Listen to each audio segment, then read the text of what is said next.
उद्धव ठाकरेंनी महायुतीवर देखील टीका केली आहे। शिवसेना प्रमुखांचं वादळ शमणार नाही, पक्ष फोडला, चिन्ह चोरलं तरी उद्धव संपणार नाही।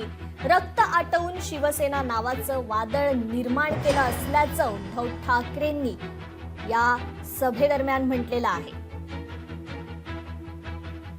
एवढं सगळं केलं, एवढी माणसं फोडली, चिन्ह चोरलं, वडील चोरले, पक्ष फोडला, तरी शिवसेना संपत कशी नाही? हा उद्धव ठाकरे संपत कसा नाही?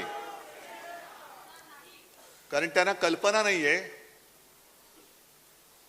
की शिवसेना प्रमुखांनी रक्त आटवून, विचार पेरून हे एक शिवसेना नावाचं वादळ निर्माण केलेलं आहे।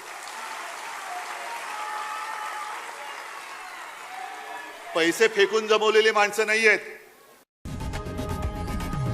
लोकशाही मराठी ऐका, पहा, जागरूक रहा।